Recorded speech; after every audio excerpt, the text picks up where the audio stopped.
The following podcast is a part of RadioMisfits.com.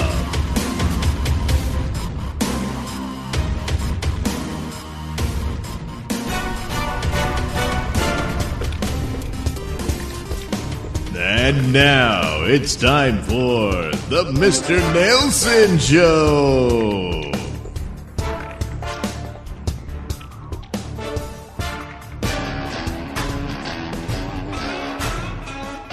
And now it's time for the Bayou Crime Report. Bold Louisiana man wears bizarre disguise to rob a bank. Hey, I'm Red Neckerton. Criminals are seemingly always looking for new and inventive ways to get away with breaking the law. However, one man in Louisiana took it to the next level when he went all out and planned an elaborate disguise that was obviously meant to throw off witnesses and police. Instead of using a standard mask, a baseball cap pulled down low, or a sweatshirt with the hood up, he decided to dress up as an injured man. The criminal seemingly had a flair for the dramatic, as he wore a gray tracksuit, a bucket hat, a medical mask, and a neck brace. He even used a cane to walk with a limp to put his disguise over the top. A Louisiana man walked into a Fidelity Bank in Slidell. He didn't appear like a man who was plotting to rob the bank. However, that's exactly what he did. He reportedly approached the teller and handed them a note, likely demanding money. He then began to shout, yell, and ordered the money to be given to him. People were said to be confused due to the man's appearance. Of course, the man wasn't as injured as he appeared to be. Instead, the robbery reportedly happened fast, and once he had the money in his hand, his injuries miraculously healed. He took off running without a limp or the use of his cane. Of course, social media was buzzing after the news was released. It seemed like everyone had an opinion about the masked man pretending to be injured. Some people put more effort into committing crimes than building an honest life. Imagine if he used that creativity for business, innovation, or something else. One person pointed out via X, "Bro really went method acting for this role." Another joke. "Bro low-key pulled off one of the greatest heists ever." Oh, come on now. That's bullshit. "I admire the dedication to the role," a fourth commented.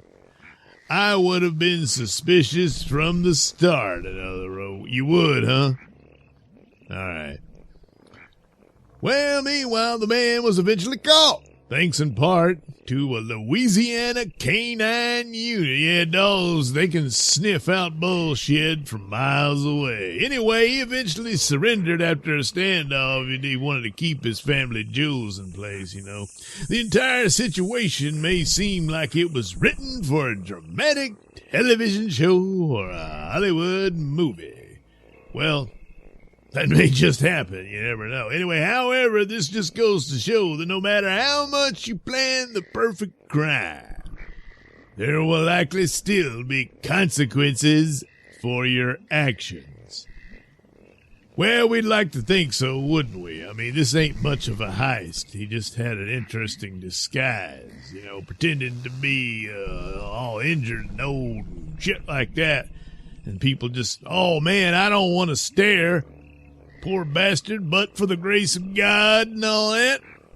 So he took full advantage of people's good nature. That's what he did.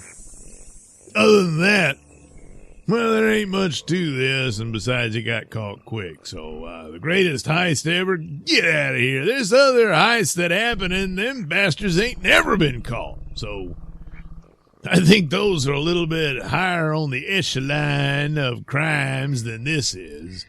But, it's interesting.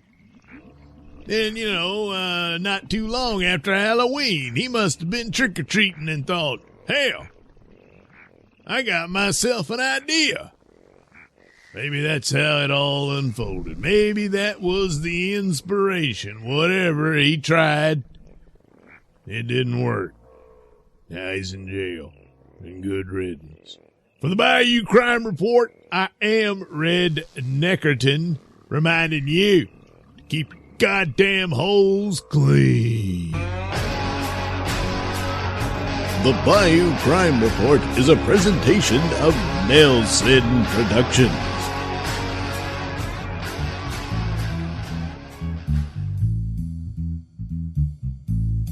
You're listening to the Mr. Nailsin Show here on RadioMisfits.com.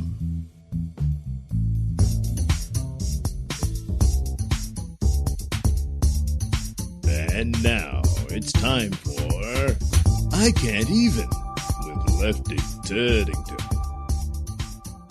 Hey guys, it's your pal Lefty Tuddington, and we've got to talk about the problem of Sydney Sweeney, most notably her recent film, which bombed and debuted with a weak $1.3 million across 2011 theaters. But there's an even worse story here, as illustrated by the wonderful and lovely Ruby Rose. Turns out Ruby Rose said she was originally attached to play real-life boxer Christy Martin in an earlier version of the project, and accused Sweeney of ruining the movie's integrity. She said the original Christy Martin script was incredible, life-changing. I was attached to play Sherry. Sherry? So she wasn't going to play Christy. She was going to play Cherry.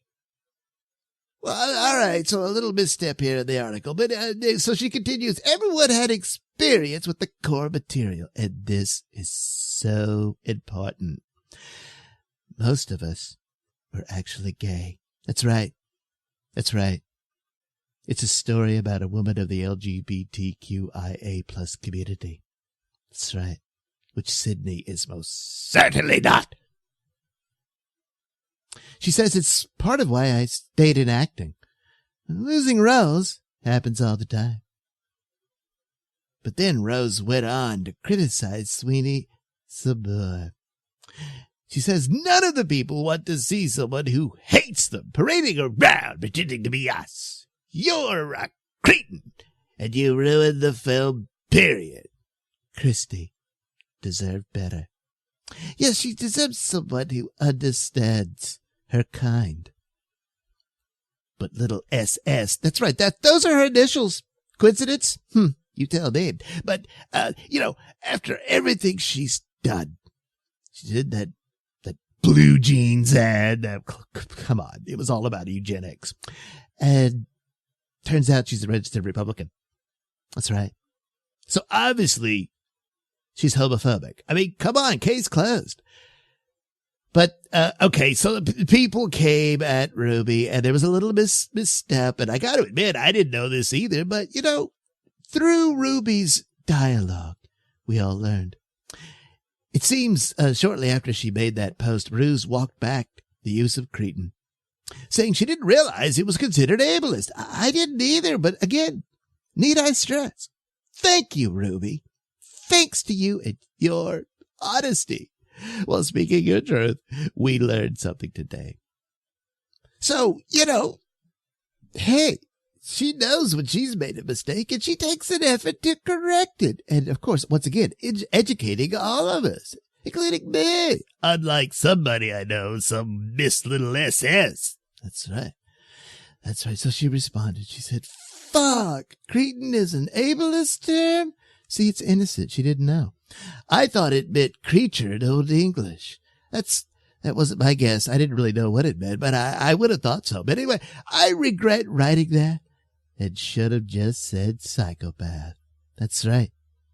That's right. That's right. I mean, anyone who's, a registered Republican, and does this eugenics ad. I mean, come on. Case closed on that, too. So then she prances around in a dress that looks like it was made out of saran wrap. Obvious, misogynist. That's what she is. But the main thing here is she didn't have the experience necessary. She's not a lesbian. And you know who Ruby is? That's right. She's non-binary. She's a member of the LGBTQIA plus community. But SS isn't. That's right. That's right. Plus, she's not a fighter. She's never been in a fight before. You know who's a fighter? Ruby Rose. Yes, that's right. She's been fighting all her life. And besides, she was Batwoman. And she'll always be my Batwoman. Nothing against the woman who replaced her. It was a woman of color, so there's that, too. She's my Batwoman, too. There's room for everyone, I guess. But anyway, there you go. You see, it should have been a gay woman playing the role of a gay woman, I mean, this is ridiculous. This idea that acting is just pretending, I mean, this is, like it's all fake and made up. I mean, it's about a woman's life and stuff. I mean, I know what you're going to say. Says, oh, well, you got people playing robots and aliens and everything and all that. But that's all fantasy and make-believe. But movies about a real life, that's true. And it needs to be as true as possible. So, there you go, That's the way it should be. But I don't know. They wanted Sydney Sweeney in there. They thought that would really bring out the audience, but it didn't. And I mean, really, who wants to see Sydney Sweeney play a lesbian? I mean, what? You want to see her, make out with a woman, say, I don't know, in the shower with the sudsy soap dripping off her ample breast? Who the hell wants to see that? And up on the big screen? I mean, I can't even. This has been I Can't Even with Lefty Turnington. Lefty Turnington is a frequent co-host of the Mr. Nailsin Show podcast on RadioMisfits.com. The views and opinions of Lefty Turnington do not necessarily reflect those of RadioMisfits.com or any other platform he may appear on. So, any comments and or complaints should be sent to someone who cares.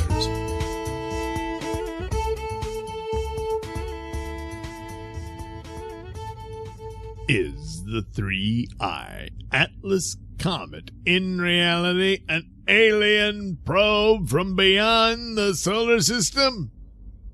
Perhaps, but maybe not. Recent photos reveal that 3I Atlas did not disintegrate during its recent flyby of the sun, leading Harvard scientist Loeb to double down on suggesting that it could be artificial.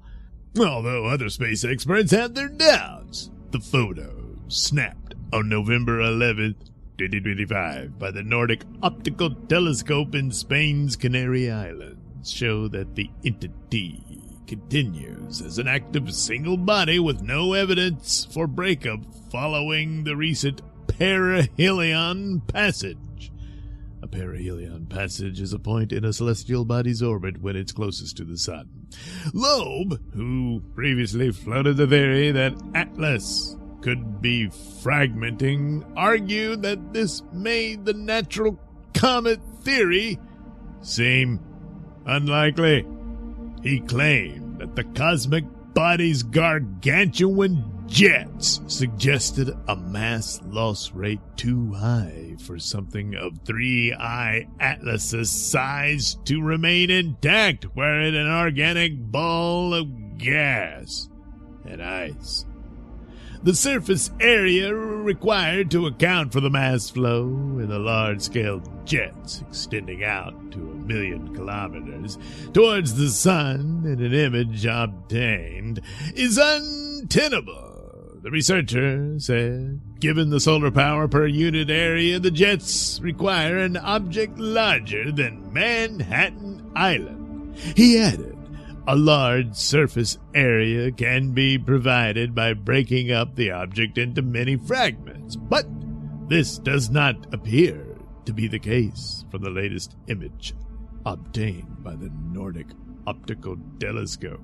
Per a recent post on Medium, Loeb calculated that at perihelion distance, the sun provided 700 joules, standard energy units, per square meter per second, requiring an absorbing area larger than 1,600 square kilometers. That's 617 square miles.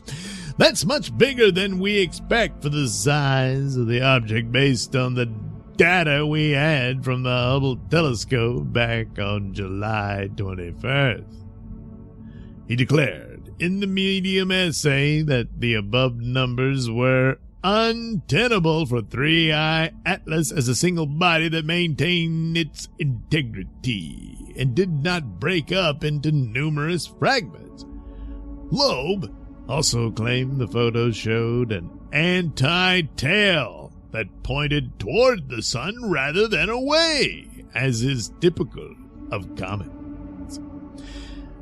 What accounts for Atlas's alleged anomalous structural integrity and bizarre jets? Loeb speculated in the post that the spacely streamers could be technological thrusters which point their exhaust towards the sun, as that would accelerate away from the sun. The post-perihelion maneuver might be employed by a spacecraft and aims to gain speed rather than slow down through the gravitational assist from the sun, he argued.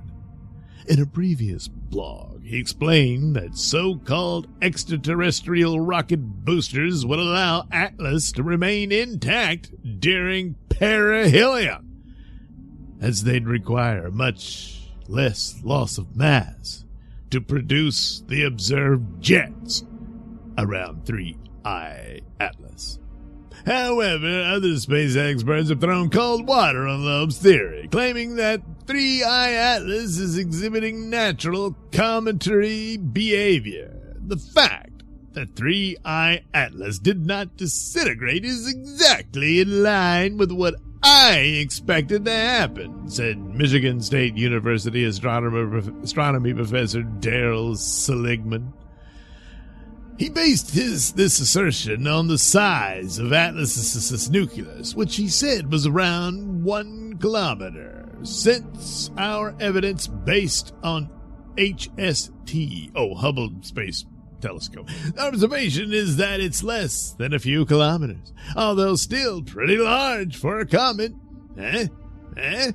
He estimated the spin-up time, the time it takes for the speed of that rotation of a comet to dramatically increase due to shedding gases and other factors, based on measurements of other comets. If the comet rotates fast enough, the nucleus can disintegrate. From these calculations, Seligman estimated that spin-up time would be about 100-ish years. 100-ish. Making it highly unlikely that Atlas would spin itself to pieces during perihelion.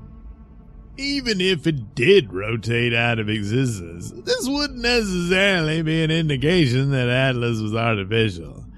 If it were to, then that would be evidence that the nucleus was a lot smaller, or the activity was more rigorous than in most comets, which also could make sense since it's interstellar and has never been this close to a star before, said Seligman.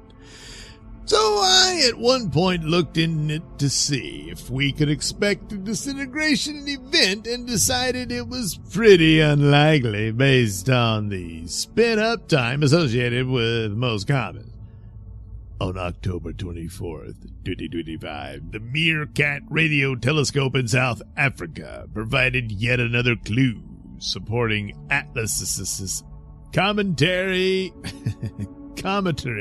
identity after picking up the first ever radio signal from 3I Atlas. The telescope, which failed to detect anything on 2 prior attempts in September, reportedly detected radio absorption lines by hydroxyl radicals, which are created when water molecules are broken down by sunlight.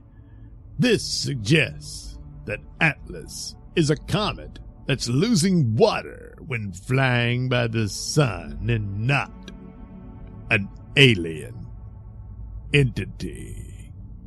So there you have it, 2 experts at odds about the true nature of 3I Atlas. So the question remains, is 3I Atlas a mere comet with a couple of peculiar characteristics, or could it be an extraterrestrial probe from beyond?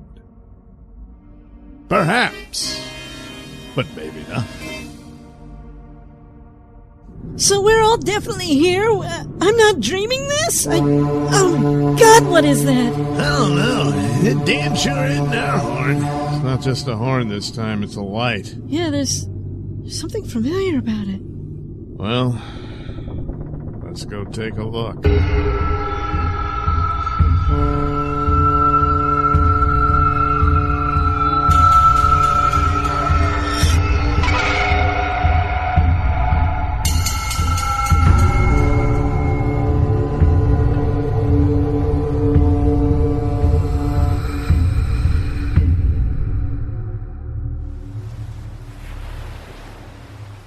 Now you have bore witness to the souls of the Odysseus, with all their truths laid bare.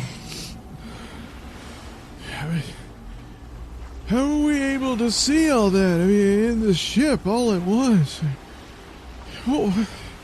What is this? How you have seen it is insignificant to the weight of the truth that were revealed.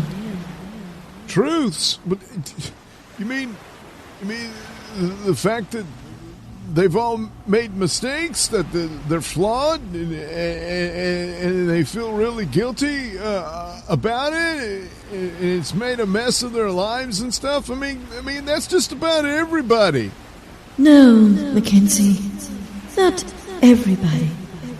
There are those that are utterly inconsequential, for they fear death so much so that they even, ironically, fear life. Ultimately, doing neither. What? You mean you mean me? I mean, I got as much regrets as anybody else. Indeed you do, Mackenzie, but your regret is that your life has signified nothing. What? So what? I'm made to look at others who had all kinds of problems, but at least, they had something and I got nothing? Is that it? I'm supposed to be tormented because, I never made nothing of myself? I mean, isn't that punishment enough? No, Mackenzie. You were made to bear witness to these souls so that you might choose a champion from among them. Champion? You mean like a leader of the group? I guess you go for the obvious. Even up to this point, it's got to be Sam. Yeah, it's Sam. I mean, he managed to pull it together for all of them just now. Like the others were able to escape because they were outside, but he saw that light. He saw the light. Oh my God! That's the lighthouse. It's right outside. There it is. The lighthouse. So, Sam it is. An obvious and yet wise choice, Mackenzie. So Sam's gotta lead us home? Home?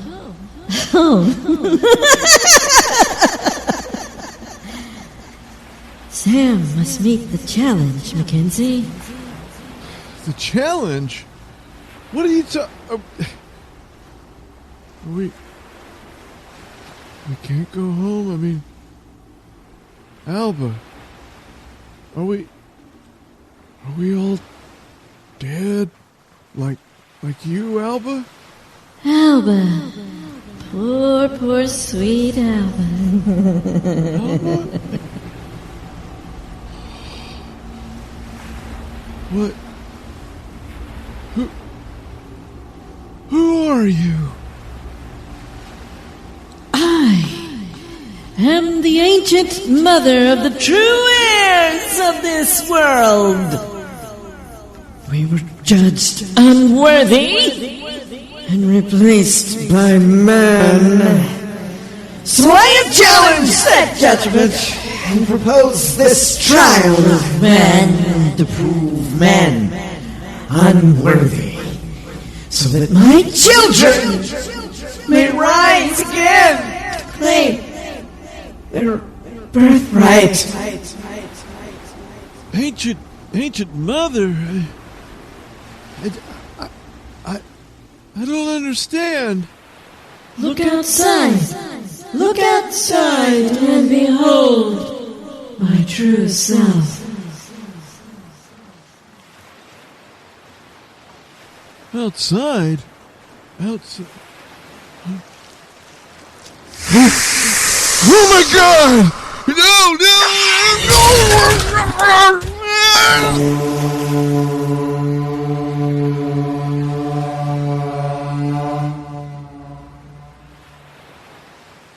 You have been listening to The Cruise, written, performed, and produced by me, Douglas Nailsin.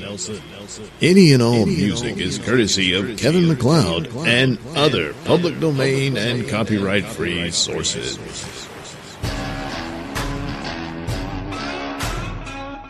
And now, it's time for the Bayou Crime Report.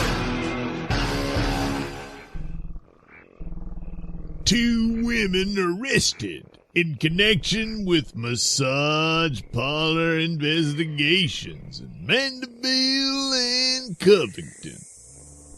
Hey, I'm Red Neckerton. Well, the St. Tammany Parish Sheriff's Office has arrested 2 people following an investigation into a Chinese massage parlor. Now, what do you imagine that the investigation would have involved? Could it be narcotics? The massage parlor's just a front for narcotics, something like that. They're a fencing operation for stolen goods. Could it be? No, it's prostitution. It's the Yankee Cranky, According to the sheriff's office, Li Hong Liu, 57, and Pingua, maybe, son, 66, good Lord, wow, were arrested Tuesday and are facing charges of prohibited sexual conduct, as opposed to what isn't prohibited. According to the sheriff's office, Son was not cooperative with the investigation and is facing 2 additional charges of resisting an officer and false imprisonment. False imprisonment? I wonder if they had like an undercover officer go in there and he's laying there with his junk out and she's getting ready to handle that, and probably even did. That way you got her in the act, and she's jerking it, and he's like, oh, right, you are under arrest, and all that. And she's like, no, I'm not. And she locked the door, and he couldn't get out of the massage room. Maybe that was it. I don't know. But, yeah, she put up a fuss, so now they're going to spank her with that, too. The sheriff's office said the investigation began after several complaints, from the wives and girlfriends of these assholes, were called in regarding illegal activities happening at 2 massage parlors. One massage parlor was in Mandeville on Highway 22, in case, you needed to know how to get there. And the other was in Covington on Highway 21. Again, in case you need to find your way over there, Odds are just about any one of these Chinese-owned massage parlors is, you just gotta know the code words, According to the sheriff's office, both women are Chinese immigrants who are living in the United States illegally. Well, they're not exactly just immigrants, are they? They're legal immigrants. Come on, say it right. Yeah, I know they put the word legally, all right, but goddamn it, come on now. So anyway, there you go. Holy shit. This could have been a whole plot from Beijing. Yeah, they're seducing America, bringing us down into sinful acts. Or, they're just a couple of whores who came over from China. But anyway, both women were booked into the St. Tammany Parish Correctional Center. So they're going to each get a spanking. Won't get paid for it. But they get room and board for a while anyway. So, there's that. Well, looking at their mugshots, ooh. But, I don't know. You keep the light low. You just lay back and relax. And,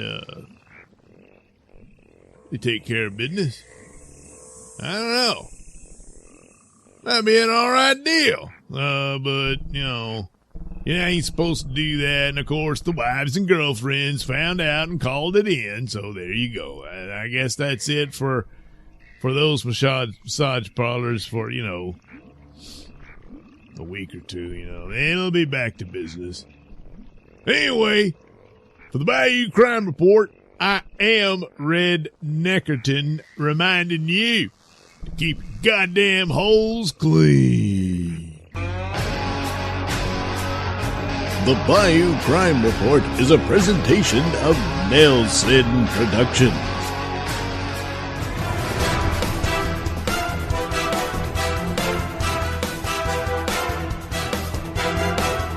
The views and opinions expressed during the Mr. Nailsin Show do not necessarily reflect those held by RadioMisfits.com. So, any complaints and or comments should be sent to @MrNailsin on Twitter, where they will be promptly ignored and or blocked.